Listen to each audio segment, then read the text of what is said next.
If you guys are looking for some fast, cheap and reliable coins, go check out buycheapfifacoins.com and use discount code Curtis for 5% off. They're the cheapest and most reliable place around. What's up guys, Curtis here and welcome to a brand new episode of FIFA 15 Big Downgrade Predictions. Today we're looking at some players that we think should be downgraded and what I think their ratings will be. So before we get stuck into it, a couple quick things I want to say. First up, I'm recording this at 4 AM on Friday night. I've got to be up at 8 AM. I'm away all weekend and I've just smashed out 5 videos. I've been commentating for about 26 minutes so far. So if I start to sound horrendous, apologies for that. One other thing, if you guys are looking for some Microsoft points from Xbox Live games and other really cheap PC stuff like that, check out the link down below. Go check out G2A. Very awesome site. So without any further ado, let's get stuck into it with the first one. So every time I do one of these videos, I always get a comment from someone. There's always someone that's unhappy with something, saying, you're so biased, you pick this because you support Arsenal, blah blah blah.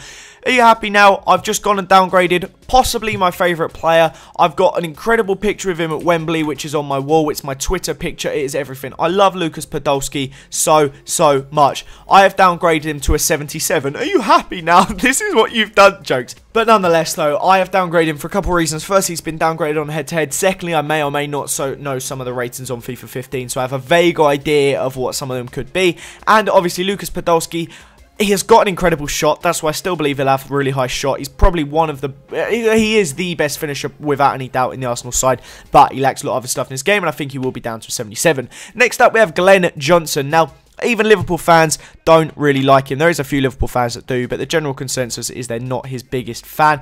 I don't know how much game time he's going to get this season. It's a weird one. With Moreno and Manquillo both coming in, I kind of expect him to not be playing, but he still seems to find himself in that left-back spot. But we'll see. Nonetheless, I've downgraded him to a 77. I've put his pace to 84, dribbling to 74, shooting at 64, defending at 75, passing at 70, and physical at 75. I do also want to say, guys, for these attacking players, just a little note. EA have kind of changed the way they rate the defending on attacking players. It is a lot lower now, so just bear that in mind when you look at some of these ratings. Obviously, that's not the case for Johnson, but some of the other ones, bear that in mind. Next up, we have Pepe. This guy, honestly, I just think he's very poor. I wouldn't even be surprised if he gets knocked down to a silver. When he plays for Juve, he's not great. He's getting on. He's just really lost a lot of his game.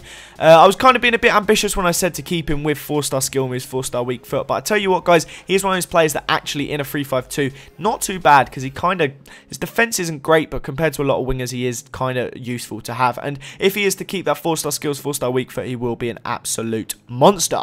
I don't want to dilly-dally around with him too much, so we're going to move on to Shinji Kagawa, and as you would tell, I've moved him down to an 81 from the 83, I believe he was on. So, it's very sad, because honestly, I rate Kagawa so highly, and it's such a shame there's so many players ahead of him at Manchester United. I do feel like, for his sake, he does need to just get out of there, make a move, maybe go back to Dortmund, where he was absolutely unbelievable. But nonetheless, I've knocked him down to an 81, giving him 82 pace, 88 dribbling, 72 shot, 32 defending, 75 pace, and 49 physicality. Just a reminder as well, guys, I have kind of seen a lot of the ratings, so if you want to disagree with me, go ahead and do so, but these are what I think the ratings will be next year. 4-star skill moves, 4-star weak foot as well for Shinji. That'd be fantastic, but it's a shame he will lack the pace being a left mid. I'd love to have him in cam. So that is the end of this episode though, guys. I hope you did enjoy it. Comment down below any players you think should be downgraded. If you haven't already seen the previous episodes, I do recommend you go do so. We've done the likes of Tom Cleverley, some Arsenal players like Nacho Monreal, and some other good, well, not so good players. So check that out if I remember to put a link down below. Have a nice day, guys. I hope you enjoy your weekend. Leave a like, as I said, if you enjoyed it. And I'll see you guys next time. That is 28 minutes of commentary done!